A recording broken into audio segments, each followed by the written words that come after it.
So I'm going to start by bleeding the brakes.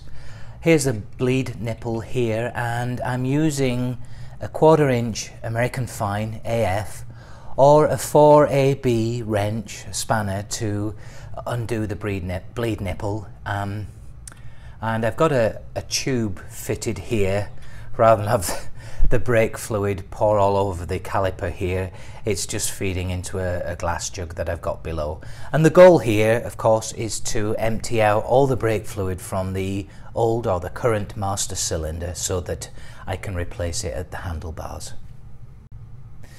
So the bleed nipple isn't quite as slack as it may appear as I undo this, but I needed to take the tube off earlier on and give it a little bit of a wrench. But essentially just undoing it here, slackening it off until we reach a point where we can start pressing on the brake lever that will force the brake fluid through this tube. And I'm just going to press now, and here we can see some of the brake fluid starting to push through and into the jug below, and I'm already feeling that the brake lever is getting pretty soft and squishy. I'm just going to keep on repeating this for a couple of minutes. So I have quite a bit of brake fluid out of the caliper now. It's not as much as I thought, but I guess it doesn't take that much. So just going to check the master cylinder reservoir now, just to see how much brake fluid we have in here. And I've already loosened this off with a pair of mole grips here. It was pretty locked on there. You know, obviously I don't want brake fluid anywhere near the paintwork or anything else, but so just going to undo this carefully. What I'll do is, before I get too much further as well, I'll cover the paintwork with a rag just to make sure that I don't get any brake fluid on here. Okay, so that might seem a little overprotective, but everything's covered now, just to avoid any splashes of brake fluid. And just removing the cap now of the master cylinder, just to see what's below. And then we have the diaphragm here as well, so let's take a look, and hopefully there's no brake fluid left in the chamber, in the reservoir. There's a little bit, and what I'll do is I'll squeeze the, oh heck, and you got to be a little careful with this lever, of course. If you press too hard it can squirt back up. So I'll just spend a little time seeing if I can just purge the rest of this brake fluid through the system and out into the jug below. Okay, that should do it for now. It's pretty clean in there. I'll just wipe that out with a paper towel and then throw that away. Of course, I'm not going to use my rags. And then next I will remove these two connections here. One obviously is the braided cable, the pipe that goes to the caliper, and then obviously the brake switch as well. And you may notice that I've got mine the other way around on my bike. I'm hoping to put them back to the original configuration. I'll also fit the rubber boot that I forgot to install last time I did the brakes, and so that's been sitting on the shelf just reminding me that I need to reinstall it next time. I'm going to remove the brake switch fitting and then the brake fluid fitting that goes down to the master cylinder.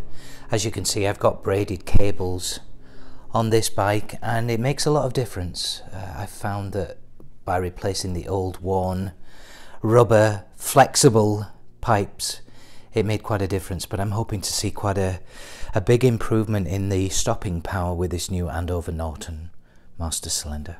So it may seem obvious, but the secret to removing this brake switch is first to remove the spade connectors. And believe me, I've done this before in the past, where you start turning that switch nut, that huge nut, and you're twisting your spade connectors, and they can twist and break.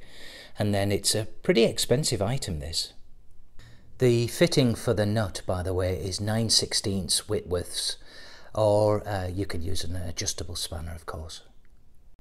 So I've slackened the nut off, but I'll remove that later when the master cylinder's on the bench, and it will also avoid any fluid leaking onto the bike. I'm actually going to remove the master cylinder from the handlebars rather than try and undo the nut here that is connected to the brake hose. Otherwise I'll be spinning the hose and it's already connected down below, so actually going to unscrew essentially the master cylinder from the hose once it's removed from the bike and the handlebars. Here I'm just removing the last couple of cross head long screws that hold the master cylinder to the handlebars, and then it should come free.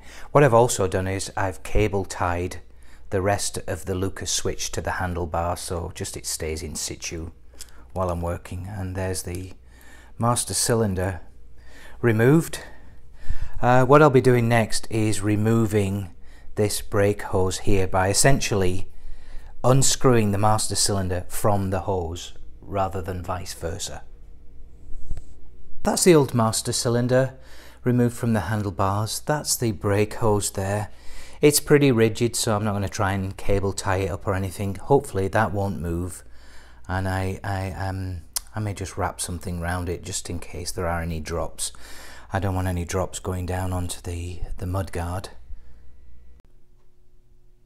Here's the master cylinder disassembled now. We've got the brake lever, got the little rubber plug there that goes in the mirror connection there in the housing. It's just quite a nice look when you put that in there, just sort of tidies that up and doesn't leave that exposed thread. And then the bolt that goes through the lever, and then I've got the fitting there for the brake hose and the boot. I mustn't forget the boot next time. I'm not doing this again, so I must remember to fit that when I reinstall the new master cylinder. And then those are the 4 crosshead screws that hold the unit to the Lucas piece on the other side of the handlebar. And yeah, I know a lot of guys get the Allen key connections, but I kind of favour the old traditional original look. So that's the disassembly process complete, and I'll clean everything up. I'll blow some air through some of these connections, make sure that it's all nice and clean, clean the lever, you know, start applying a little bit of grease, and then start putting the new unit together.